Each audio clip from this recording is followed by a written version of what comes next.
नमस्ते श्रोताओं, स्वागत है आपका हमारे पॉडकास्ट जीवन का दर्शन में, जहां हम हर बार एक ऐसी शख्सियत की कहानी सुनाते हैं जिन्होंने अपने जीवन से हमें प्रेरणा दी, हमें सोचने पर मजबूर किया और इतिहास के पन्नों पर अपनी अमिट छाप छोड़ी। मैं हूं आपका मेजबान और आज हम बात करने जा रहे हैं एक ऐसे महान ऋषि की जिनका नाम भारतीय संस्कृति और पौराणिक कथाओं में गूंजता है, ऋषि अत्रि। अत्रि एक नाम जो न केवल एक ऋषि का प्रतीक है बल्कि ज्ञान, तपस्या और आध्यात्मिकता का एक जीवंत उदाहरण भी है। उनके जीवन की कहानी हमें उस युग में ले जाती है जब धरती पर देवता और मनुष्य एक दूसरे के करीब थे, जब तप और भक्ति से असंभव को भी संभव बनाया जा सकता था। तो चलिए इस यात्रा पर निकलते हैं और जानते हैं कि कैसे ऋषि अत्रि ने अपने जीवन से हमें वो दर्शन दिया जो आज भी प्रासंगिक है। सबसे पहले बात करते हैं ऋषि अत्रि के जन्म और प्रारंभिक जीवन की।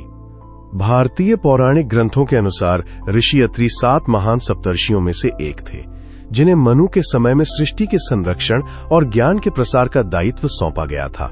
उनका जन्म स्वयं ब्रह्मा जी की मानसिक संकल्प शक्ति से हुआ था।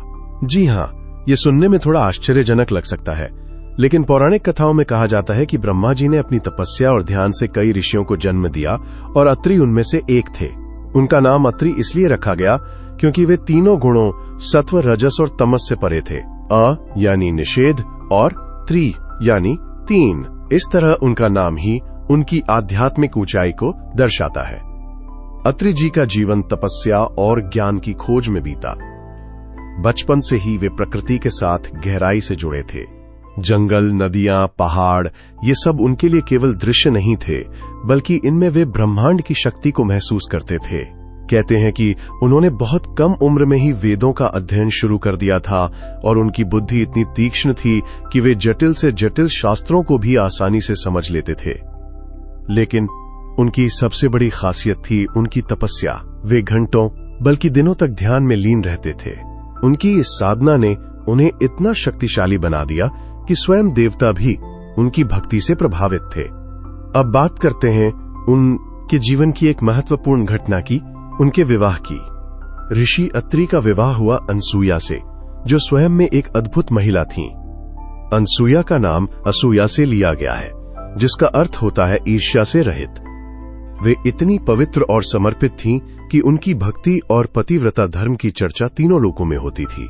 कहते हैं कि एक बार स्वर्ग की अप्सराओं ने भी उनकी परीक्षा लेने की कोशिश की, लेकिन अनसुया की पवित्रता के सामने वे भी नतमस्तक हो गईं।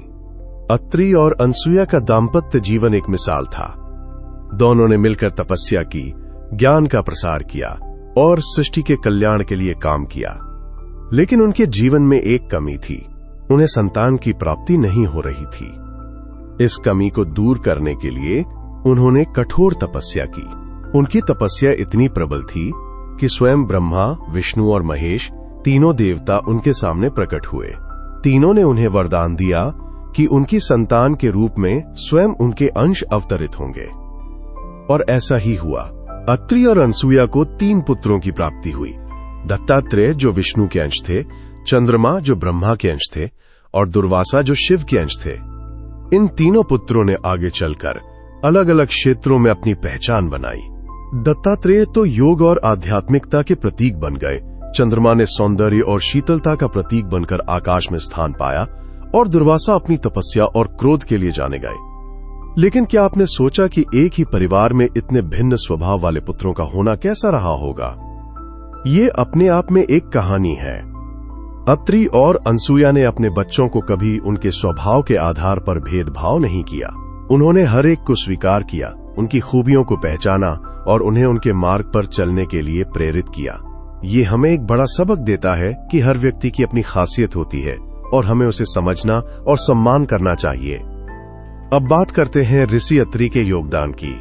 उन्होंने न केवल तपस्या और भक्ति के माध्यम से सृष्टि के कल्याण में योगदान दिया, बल्कि ज्ञान के क्षेत्र में भी उनका काम अहम रहा।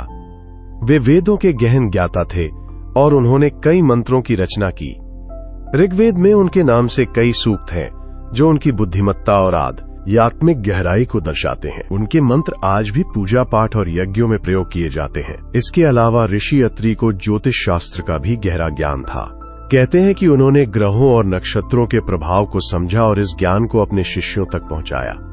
उनकी गणना इतनी सटीक थी कि आज भी कई ज्योतिषीय सिद्धांत उनके नाम से जाने जाते हैं।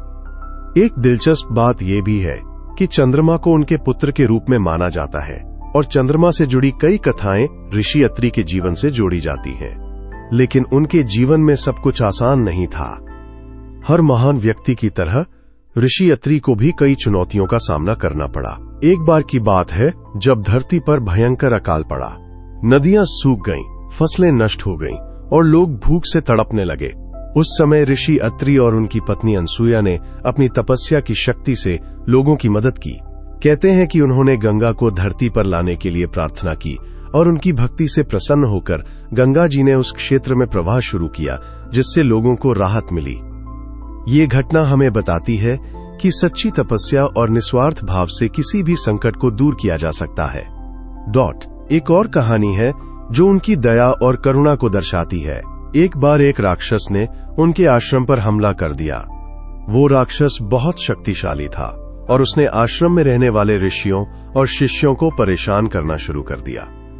लेकिन ऋषि अत्रि ने क्रोध करने के बजाय उस राक्षस को समझाने की कोशिश की। उन्होंने उसे बताया कि हिंसा से कभी सुख नहीं मिलता और उसे अपने कर्मों का फल भोगना होगा। उनकी बातों से प्रभावित होकर वो राक्षस उनके शिष्य बन गया और उसने हिंसा का मार्ग छोड़ दिया। ये घटना हमें सिखाती है कि सच्चा बल शारीरिक शक्ति में नहीं बल्कि मन की शांति और बुद्धि में होता है। अब अगर हम उनके जीवन के अंतिम दिनों की बात करें तो कहा जाता है कि ऋषि अत्रि ने अपने जीवन के अंतिम समय में भी तपस्या और ध्यान में ही बिताया। उन्होंने अपने शिष्यों को ज्ञान दिया, उन्हें जीवन के सत्य से परिचित कराया और अंत में अपने शरीर को त्याग कर परमात्मा में लीन हो गए।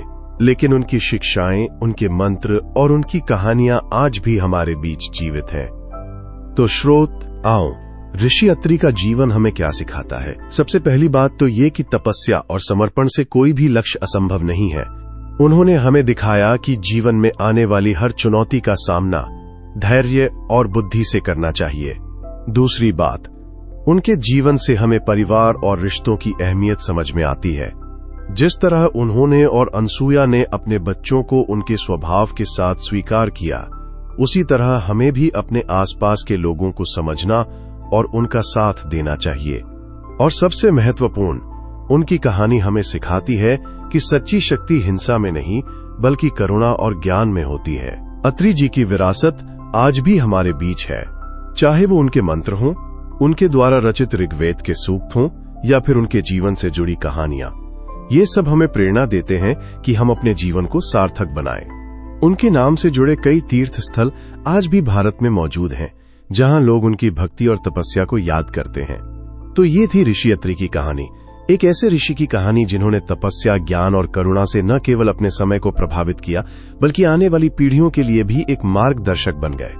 मुझे उम्मीद है कि उनकी ये कहानी आपको उतनी ही प्रेरणा देगी जितनी मुझे इसको सुनाने में मिली।